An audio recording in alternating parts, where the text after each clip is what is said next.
Drivers of turbocharged engines, especially direct injection, especially the small displacement 2.0, 1.5, 1.4 turbos that almost every new car has now.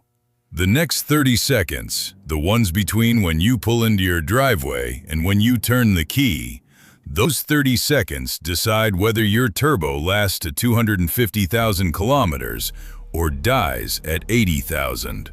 And the worst part is, most drivers have never been told this. Not by the dealer who sold them the car, not by the owner's manual, which buries the recommendation in a paragraph nobody reads. Not by the mechanic at the oil change place, who is moving cars through a bay every 15 minutes and is not going to give you a lecture about thermal soak. So in this video, we are going to walk through three things. First, what is actually happening inside the turbo housing the moment you cut the engine after a hard run? Not the marketing version, the physics version. Second, which engines are most exposed? And there is a clear cutoff year that surprises most owners. And third, the 3 shutdown rules that separate cars dying at 80,000 miles from cars that keep going. One rule for highway driving, one rule for city stop and go, and one rule for short trips that most people do not realize covers them already. There is also a section near the end about how to tell if your turbo is already on its way out, because if you are watching this and your car already has whining at idle or blue smoke on a cold start, the rules in the middle of this video are not going to bring it back. But the section near the end will tell you what you are looking at and what it actually costs to fix. Let me start with what is happening under the hood, because once you see the mechanism, the 3 rules write themselves. In my 15 years working on cars, I have probably seen 40 or 50 premature turbo failures up close. Cars from 60,000 miles to 90,000 miles. Owners who thought they had a defect, dealers who called it a defect, and inside, almost identical wear patterns every time. The wear is not in the compressor wheel. The wear is not on the exhaust turbine. The wear is in a part of the turbo that most people never think about, the CHRA. That is the center housing rotating assembly, the middle section between the hot side and the cold side. It is where the shaft sits. It is where the bearings live, and it is where every premature turbo failure I have ever pulled apart starts. Here is what is happening in there. When you are driving down the highway at, say, 75 miles an hour, your turbo is spinning somewhere between 80,000 and 150,000 revolutions per minute. The exhaust side is sitting at 600 to 800 degrees Celsius. The compressor side is cooler, but still well over 200 degrees. And in the middle, in CHRA, there is a continuous high-pressure flow of oil cooling and lubricating the bearings. The oil pump is keeping pressure on those bearings. Heat is being transferred away. Everything is in balance. As long as the engine is running, the system works. Now you pull off the highway. You drive the last 2 miles home at 30 miles an hour. You pull into the driveway. You throw it in park. You turn the key. The engine dies. Walk through the logic with me for a second on what just happened. The oil pump stopped instantly. It is mechanical, driven off the crankshaft. No engine means no pump. So oil flow to the CHRA bearings is now 0. But the temperature in the exhaust housing is still 600 plus degrees Celsius. The shaft is still spinning down for several seconds. On a good bearing, even longer than that. And the heat from the exhaust side is now conducting straight through the housing into the bearing journals. Garrett, in their CHRA service documentation, calls this thermal soak window. Borg-Warner uses similar language in their failure mode references. Both manufacturers have published the same warning for 30 years, mostly buried in dealer-only service bulletins that almost no consumer ever reads. What was 30 seconds ago a balanced thermal system is now a heat soak. The residual oil that is still sitting in the CHRA, the film coating the bearing surfaces, has nowhere to go. The pump is off. The oil is now being baked. Within 60 to 90 seconds of shutdown, the temperature in that residual oil pool can spike above 320 degrees Celsius. That is well above the oil's thermal stability limit. The hydrocarbon chains break down. The oil cokes. It turns into a black, hard, varnish-like carbon deposit that bonds to the bearing surfaces. What makes this so insidious is the silence of it. One shutdown like that does not kill the turbo. The coke layer is microscopic. The bearing still spins next time. The car still drives. You do not feel a thing. So why would you ever change a habit that gives you no immediate feedback that it is wrong? You would not. And that is exactly why this kills turbos. But the next day, you do the same drive, the same shutdown, and another microscopic layer of coke builds on top of the first one. And the day after. And the day after. 12 months of that. 15 months of that. And the bearing clearance has tightened up. The shaft starts to wobble. The seal starts to weep oil. The wastegate flutter changes. And one morning, you start the car and there is a whine that was not there before. That is the failure mode. Not a sudden break, not a dramatic event. A slow, cumulative coking process that runs in the background of every single shutdown where you did not let the turbo cool down first. That brings us to the next question. Which engines are most exposed? Because not every turbo behaves the same way under these conditions, and the answer is not what most owners assume. Why would the same engine, built the same week in the same factory, last to 250,000 kilometers in one owner's driveway and die at 80,000 in another? If you are driving a turbocharged direct injection engine, and almost every small displacement gas engine made from 2014 onward is, you are in the highest risk group. There are 3 reasons for that. First, modern small displacement turbos run at higher absolute boost pressures than the older generation. A 2-liter turbo making 250 horsepower is doing more work per pound of mass than a 3-liter naturally aspirated engine making the same number. That means more heat per cubic centimeter, concentrated in a much smaller component. Second, direct injection runs leaner under sustained boost than port injection did. Leaner fuel-air mixtures produce hotter exhaust gas temperatures. The exhaust side of a modern DI turbo is sitting at temperatures that were considered race-only territory 15 years ago. The CHRA conducts more heat per second. Third, modern oil specifications have shifted toward thinner viscosity grades. 0W20 is now standard on many turbocharged engines, where 10 years ago 5W30 was the norm. Thinner oils are excellent for fuel economy and cold start protection, but they are also more prone to thermal breakdown at the residual temperatures sitting in a hot CHRA after shutdown.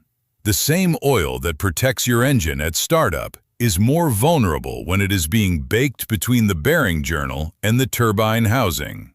Combine those 3 things and you get a turbo that is doing more thermal work, generating more heat, and being cooled by an oil that is closer to its thermal limit than the previous generation. So when you shut it down without a cool down, you are accelerating coking faster than you would have on a 2008 model. This is also why truck owners with turbo diesels who tow heavy loads have known about this for 30 years. Diesel turbos have always run this thermal envelope.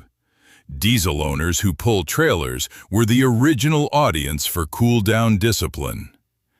What changed in the last decade is that thermal envelope migrated into ordinary commuter gas cars. And the dealer never told you, because most owners would not know what to do with the information anyway. Let me give you a specific example, and this is the kind of case I see 2 or 3 times a year. A black 2019 BMW M340i, Memphis, Tennessee. Owner is a 43-year-old engineer. 40-mile commute, mostly highway, picks up his kid from school in the afternoon, pulls into the driveway around 5:30. He told me he is meticulous about oil changes. Every 5,000 miles, full synthetic, at the dealer. He treats the car well. 87,000 miles on the clock. Whining at idle that started about 2 months earlier. Blue smoke on cold startup. Dealer quote, $3,400 for a turbo replacement. Called it a manufacturing defect. Refused warranty coverage because the car was out of the powertrain warranty window. When I pulled the turbo apart on his car, the wastegate was operating. The compressor wheel was clean. The exhaust turbine was fine. The CHRA bearings were destroyed. Carbonized oil deposits on both journals, scoring on the shaft. Seal failure on the cold side. Classic shutdown-induced coking. Not a manufacturing defect. Not bad luck. The car had been driven by an attentive owner with good oil on a good schedule. But every single highway commute ended with the engine being killed in 2 seconds the moment he pulled into the driveway. 18 months of that habit. 87,000 miles. 1 turbo. In 9 out of 10 cars I look at with premature turbo failure, the owner had exactly that shutdown habit. Not a single exception in the last 3 years on the gas side. On the diesel side, I see it less, because diesel owners tend to know about cooldown. But on commuter gas turbos, the pattern is essentially universal. When the bearing journal starts to seize, here is what happens next. The shaft cannot spin freely. The wastegate actuator gets confused. It is reading boost pressure that is not matching what it expects, so it stays open longer than it should. Boost falls. Power drops. The engine still runs, the car still drives, but the failure cascade has started. Within another 2,000 kilometers, the cold side oil seal gives way. Oil starts feeding into the intake. White smoke. Oil consumption climbs from normal to about a quart every 1,500 miles. Diagnostic codes start showing up, usually P0299 for underboost, sometimes P0234 cycling, as the wastegate hunts for boost it cannot find. By the time the car shows up at a shop with those symptoms, the turbo is finished. There is no rebuilding it at that stage. The shaft is scored. The journals are scored. The housing has been heat cycled to the point where bearing clearance specs cannot be restored.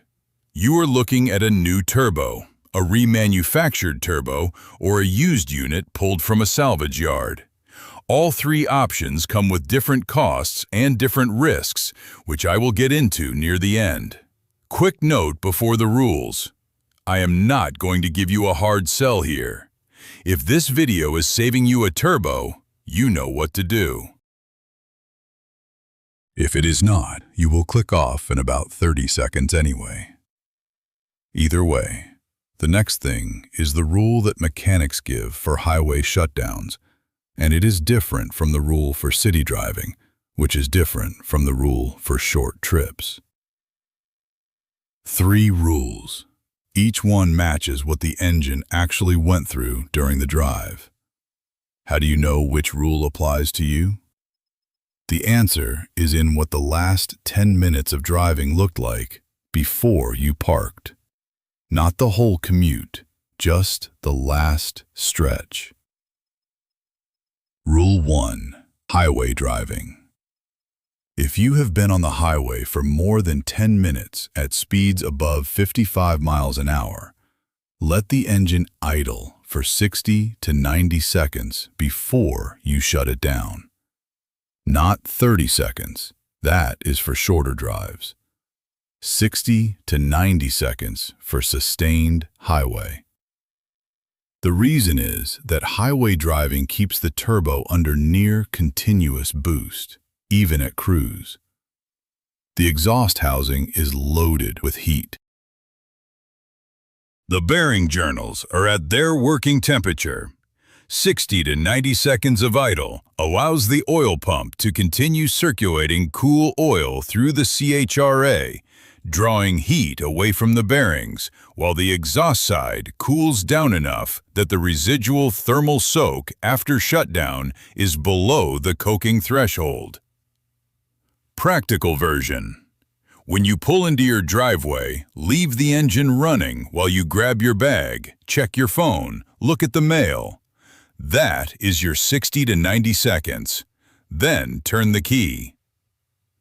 Rule 2. City stop and go. If you have been driving in city traffic, stoplights, slow streets, 15 to 40 miles an hour with frequent stops, 30 seconds of idle is enough.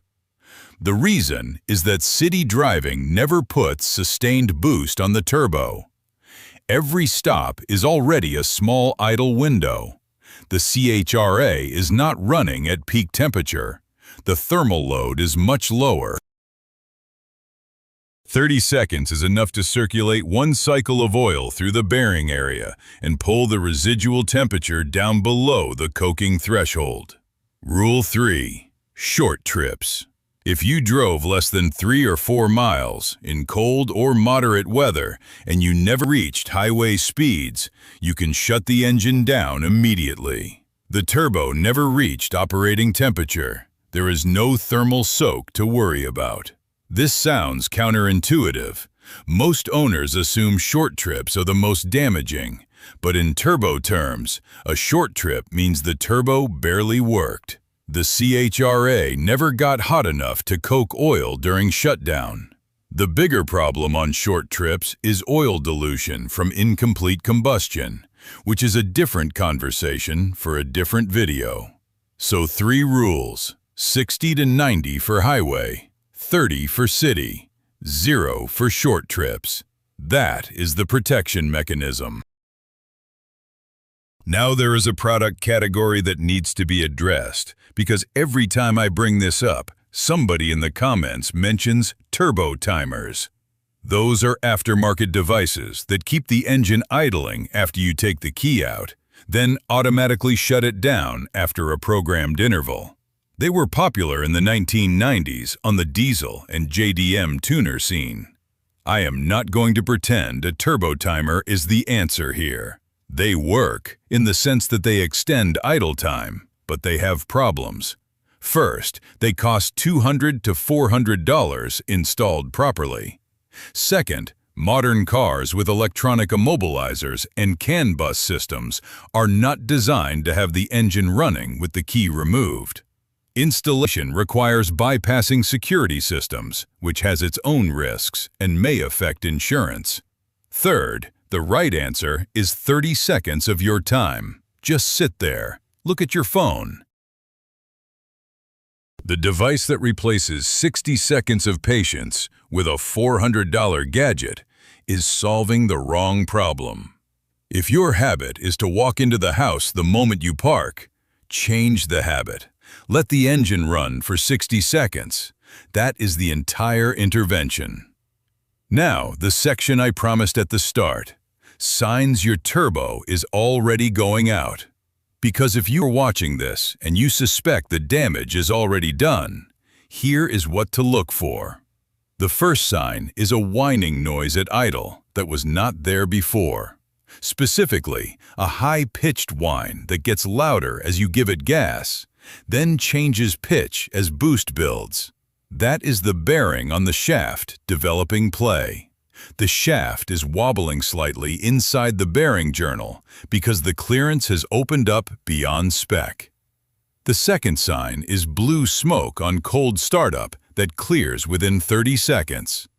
Blue smoke is burning oil. Cold startup smoke that goes away once the engine warms up usually means the turbo seals are starting to leak oil into the intake while the engine is off. The oil sits in the intake overnight, then burns off when you start it. The third sign is oil consumption above 1 quart per 5,000 miles, with no leaks visible underneath. If the oil is not on the ground, it is being burned. And if the engine is otherwise healthy, no piston ring issues, no valve seal issues, the most likely path is through the turbo seals. The fourth sign is boost lag below 2,500 revolutions per minute, where there used to be none. If your car used to pull cleanly from 1,500 revolutions per minute and now feels flat until 2,500, the wastegate or compressor wheel may be compromised. The fifth sign is diagnostic codes. P0299 for underboost. P0234 cycling between overboost and normal. That is a wastegate hunting for proper actuation. Both of those on a car with 80,000 miles or more point at the turbo. Any two of those 5 signs together, especially with the cumulative shutdown pattern this video is about, means your turbo is on the way out. Not next week, probably not next month, but within the next 20 to 30,000 miles, the failure cascade is going to complete. Cost ranges, briefly.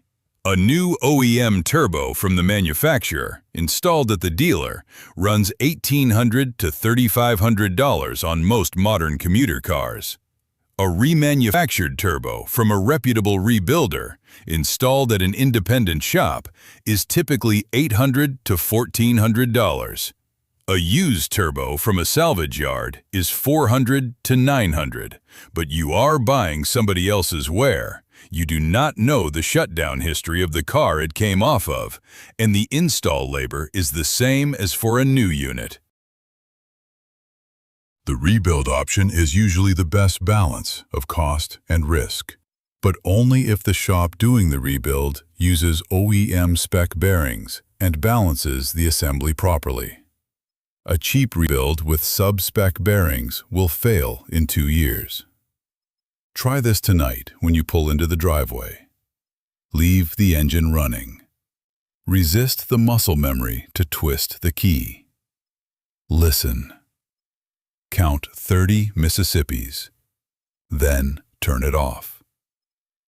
If you are on the highway for the last stretch of the drive, count to 90 instead. While you sit there, you will hear the engine settle. You will hear the cooling fan cycle. You will hear the turbo wind down, if you are listening for it. The driver in Memphis who got quoted $3,400 on a 2019 M340i at 87,000 miles never gave the turbo 30 seconds. The driver who runs the same engine to 250,000 miles gives it those 30 seconds every time. Same engine, same model year, same factory. Same oil. The only variable is the habit between pulling in and turning the key.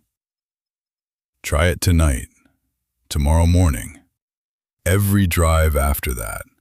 60 seconds for highway, 30 for city, 0 for short trips. That is the entire defense against a problem that costs $3,400 to fix and $0 to prevent. If you have a turbo car and the whine is already starting, get it diagnosed in the next month, not the next year. And if you do not have a turbo car yet, but you are buying one, check the previous owner's habits before you check the Carfax. What is the mileage on your turbo? And what does the engine sound like at idle right now? Walk out to the car, listen for 30 seconds, and tell me what you hear in the comments. I'm putting together a separate breakdown on what a healthy turbo sounds like versus the early stages of CHRA wear. And I want to use real samples from owners who are watching this video.